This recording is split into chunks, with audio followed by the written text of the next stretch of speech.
Ok, super. Dos redressé, les yeux fermés, regard redressé.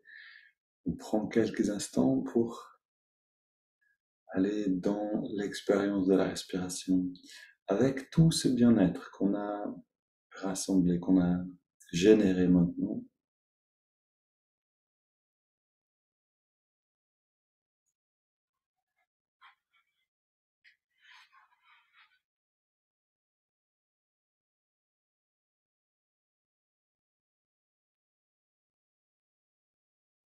Et Yogananda disait souvent donc que la vie est comme un film cosmique qui est là pour à la fois nous divertir et nous éduquer. On apprend nos leçons à travers les expériences de la vie. Et il disait aussi donc que pendant qu'on regarde ce film, on a besoin d'apprendre à se retourner pour regarder le rayon lumineux qui projette sur l'écran de notre conscience les images de ce film. Et donc c'est ce qu'on apprend à faire ici, ou à regarder quelques minutes de ce documentaire, mais vraiment comme une pratique. Ce documentaire, il est un petit peu complexe en fait. À un moment, je me suis demandé si c'était une bonne idée même de le regarder ensemble, parce qu'on va dans les détails de la vie des différents maîtres. Ça fait peut-être beaucoup à se rappeler de jour en jour, mais on va se servir justement de cet aspect-là pour s'en désintéresser légèrement, pour nous aider en fait à nous détacher. On n'essaye pas de retenir des choses, on n'essaye pas de tout comprendre. On se laisse inspirer par les images, par ce qu'on entend sur la vie de ces saints, de ces grands yogis, par qui d'ailleurs on a ces techniques qui sont venues jusqu'à nous. On le fait donc avec détachement, le but étant de rester conscient de la respiration.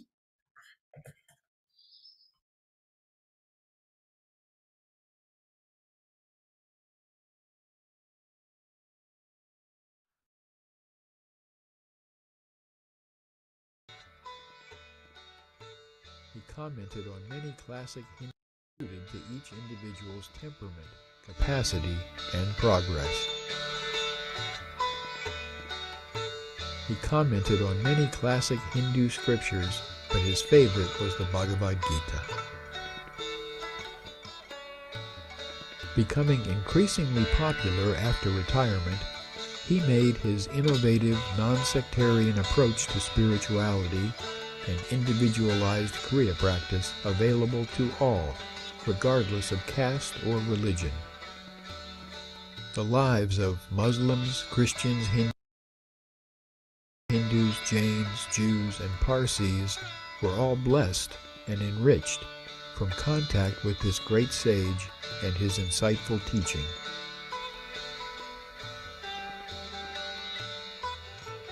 In his humble, unpretentious way, Lahiri Mahashaya initiated more than 5,000 individuals in his lifetime and continues to be acknowledged as a great saint.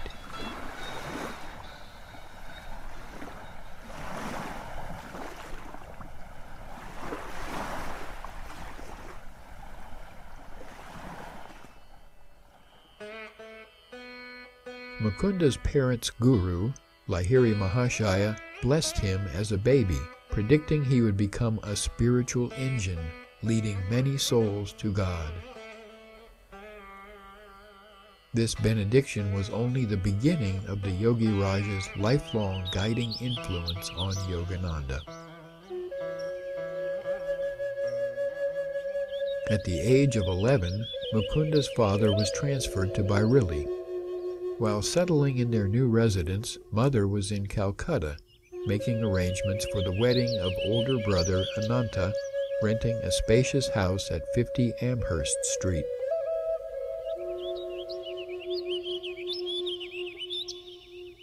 The day his father was to begin his new job, Mother died. She had been tending a boy with cholera, contracted the disease herself, and passed quickly. This was a hard blow for the devoted young Mukunda.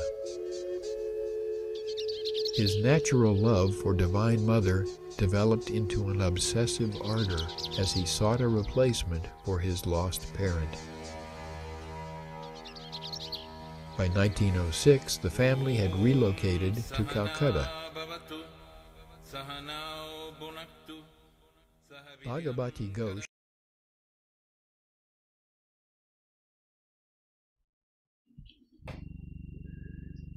Ok. On entend quelques mots sur la vie de Lahiri Mahashaya, sur l'enfant Mukunda, donc l'enfant Yogananda, qui va devenir Yogananda plus tard. Et cette ouverture, de Lahiri Mahashaya qui enseignait aux chrétiens à prier, qui enseignait aux musulmans à lire le Coran et qui enseignait, voilà, chacun dans sa religion, rien n'a changé ici, simplement qui amenait une donnée en plus qui manque, qui peut manquer dans les différents courants et qui est cet aspect-là de la communion intérieure, non pas le rituel extérieur seulement, mais cette expérience qui nous transforme. Voilà, peut-être que vous avez pu rester en contact avec la respiration, peut-être que c'est pas évident.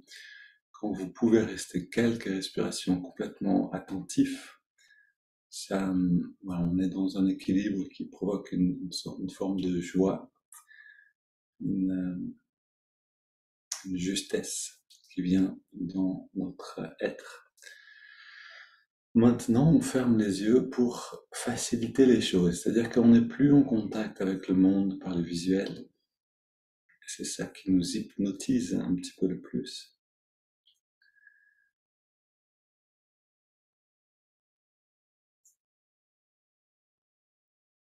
On respire profondément en contrôlant le souffle.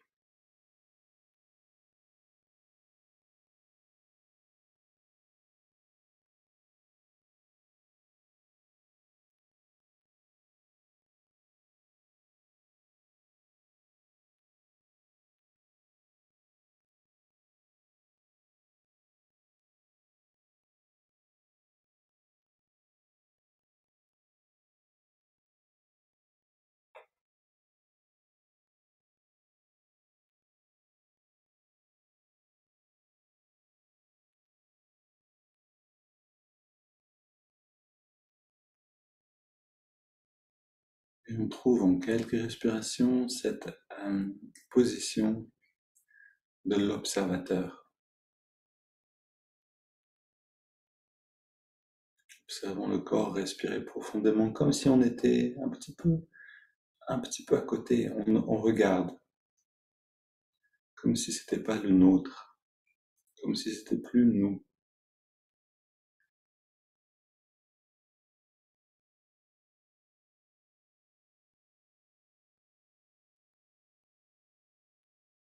Non pas pour créer des problèmes psychologiques, mais simplement pour gagner un peu de distance, voir qu'on n'est pas seulement un corps, on peut le regarder avec un peu de distance.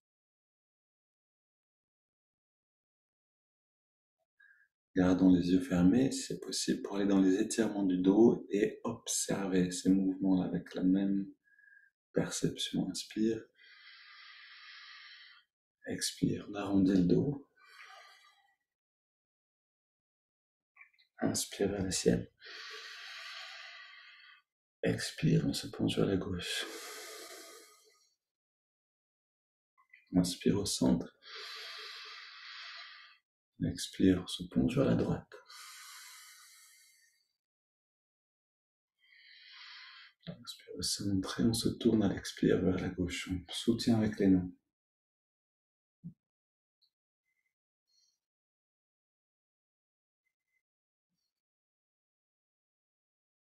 Retour au centre, on inspire vers le ciel. Et on se tourne vers la droite à l'expire.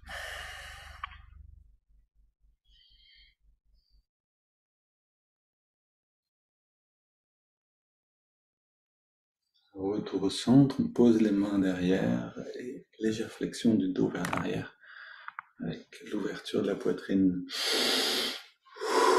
On observe selon la respiration.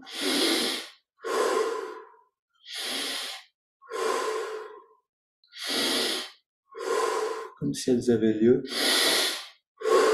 extérieur de nous.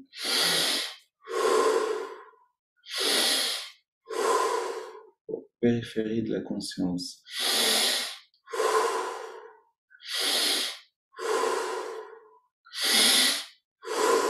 Un peu plus d'amplitude pour les 10 dernières.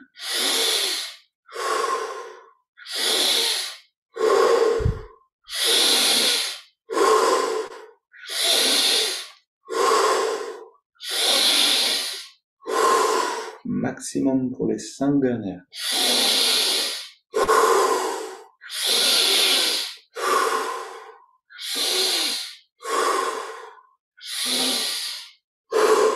La dernière. Et on revient au centre, le dos dressé, les mains sur les cuisses, paume vers les ciels, une grande inspire et on garde l'air dedans. On retient, poumon plein, on détend tous les muscles. Et puis on laisse l'air sortir en relâchant complètement. Et dans cette détente, on arrête de respirer. On laisse la dimension de l'énergie émerger dans l'arrêt du souffle.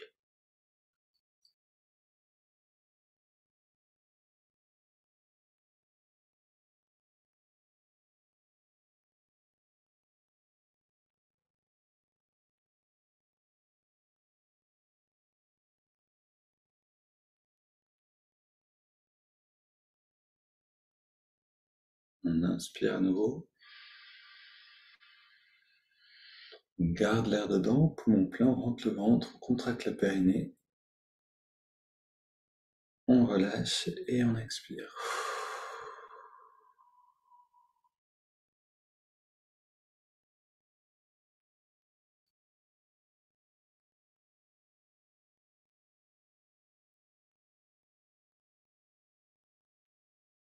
On a préparé un bon gâteau. Maintenant, on le mange et on le savoure.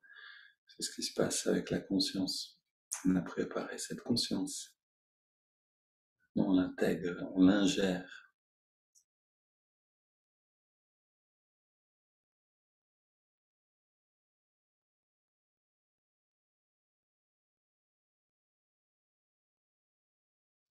Double inspire et on contracte tout. Expire, on relâche.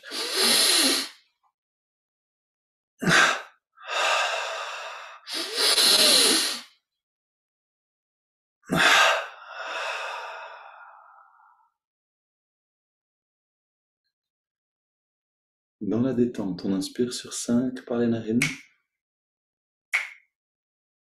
Inspiration régulière. Poumon plein, on retient le souffle. L'énergie s'apaise, se régularise et on expire avec fluidité sur la même durée. Inspire à nouveau, en ressentant l'énergie qui remonte le long de la colonne. On garde l'air dedans et on ressent ce courant d'énergie qui vient dans le lobe frontal. Expire. Rayonnement de bien-être, de détente à travers le corps et au-delà. Inspire.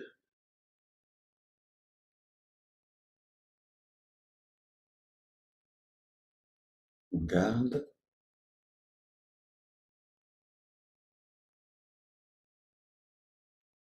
Expire.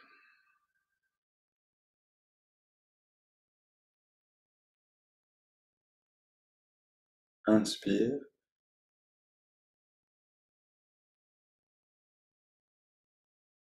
On retient.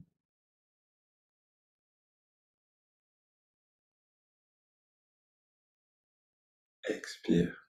N'oubliez pas que vous avez la possibilité d'ajouter Ketchari Mudra, position de la langue qui va augmenter un petit peu cet effet ascendant de l'énergie. Inspire. Donc la Ketchari Mudra, c'est la langue qui est roulée en arrière, ramenée vers le haut. On garde l'air dedans.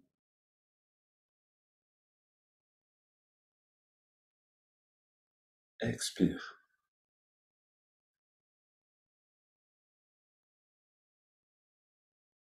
un dernier cycle, inspire.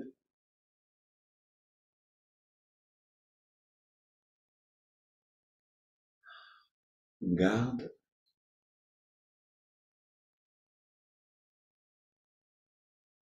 Expire.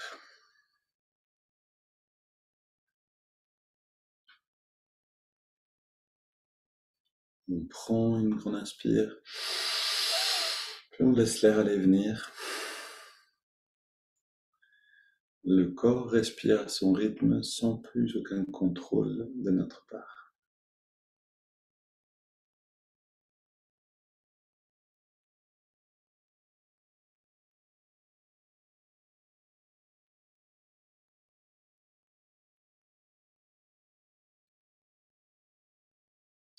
Alors, dans l'architecture de la méditation, on a tendance à séparer les différentes phases: préparation, concentration et phase d'expansion qui correspond à l'état de méditation. Maintenant, si on regarde plus en détail, les trois phases sont tout le temps, toujours, en fait, simultanément présentes. C'est-à-dire qu'à l'instant même, on est dans un moment un peu d'expansion. On termine les préparations. Mais pendant ce moment d'expansion, on peut rester vigilant, ce qui implique un peu de concentration. Cette concentration nous permet de continuer à nous préparer à l'état de méditation. Donc les trois sont toujours ensemble. Un ou l'autre devient prépondérant à certains moments. Donc c'est aussi pour dire qu'on passe en ce moment beaucoup de temps, ces derniers jours, dans les préparations. Yogoda, on regarde un petit peu le documentaire, ensuite on va à travers tout ça. Ne pensez pas que du coup on n'a plus de temps pour méditer, ou pour le reste. En fait, pas du tout. On a les trois phases ensemble, et l'état d'expansion totale qui vient à la fin.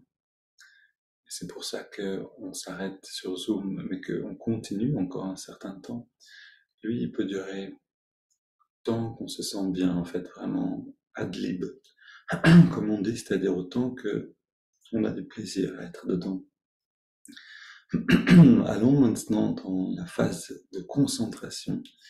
Donc on amène l'attention dans les narines. Et à cet endroit où on sent l'air le mieux, dans les narines, on ressent la fraîcheur de l'inspire et la tiédeur de l'expire.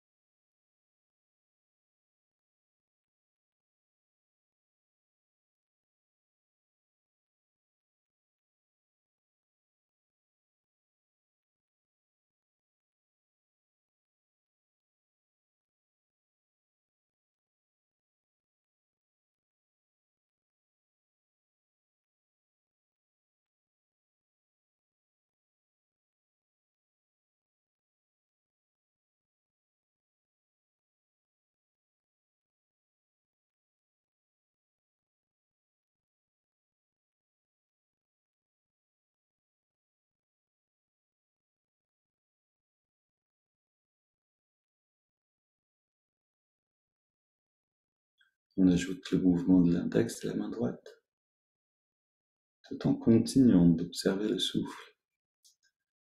À l'inspire, l'index revient d'un centimètre vers la paume de la main, et à l'expire, on relâche l'index, tout en relâchant tous les muscles dans le corps.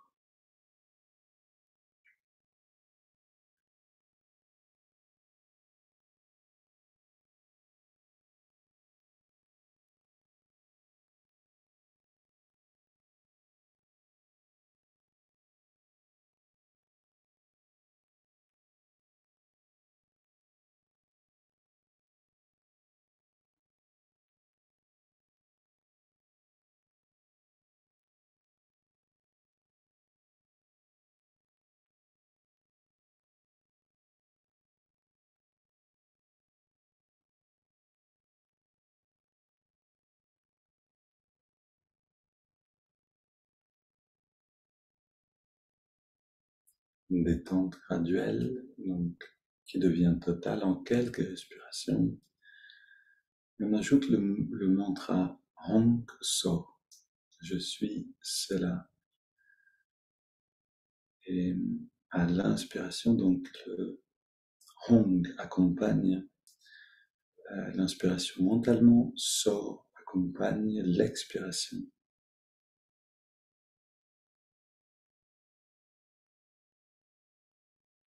Pour un temps, on garde les trois éléments précieusement ensemble.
Et quand la phase de concentration devient efficace, avec un peu de pratique, alors elle nous amène naturellement dans l'expansion.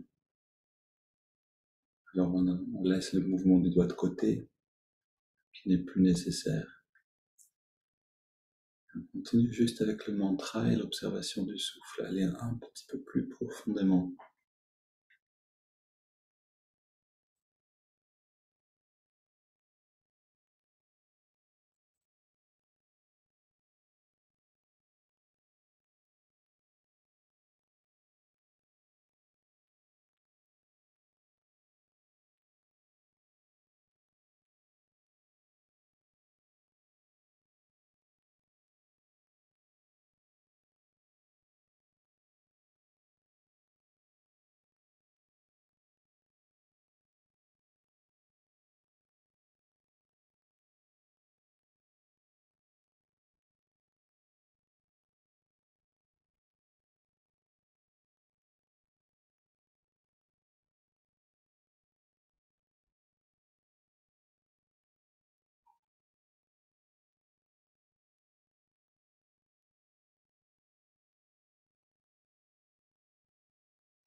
Peut-être que vous pouvez sentir le rythme de la respiration qui s'apaise, signe que les pensées s'apaisent également.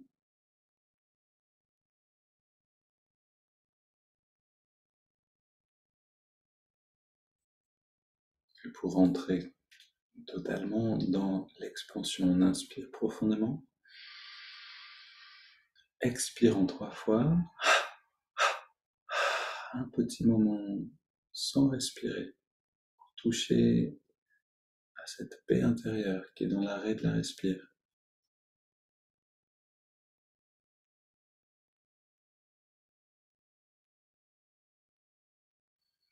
Puis on laisse le corps respirer à son rythme, on abandonne concentration, les techniques de concentration, donc l'observation du souffle, le mantra, le mouvement du doigt, pour simplement ressentir.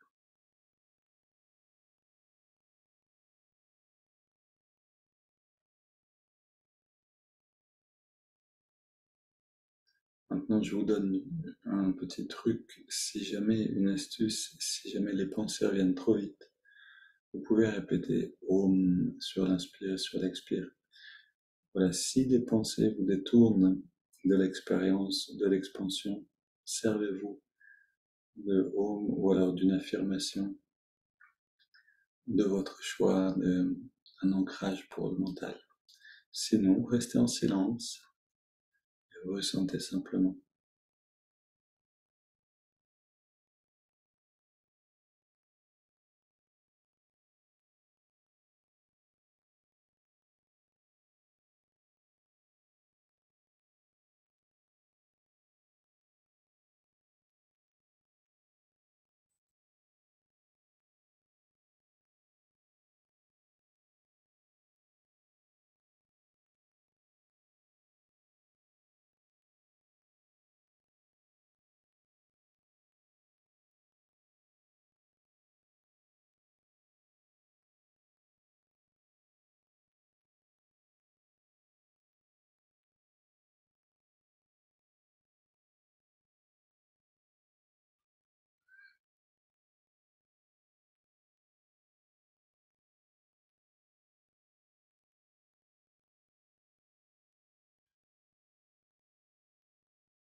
Om, paix. Amen.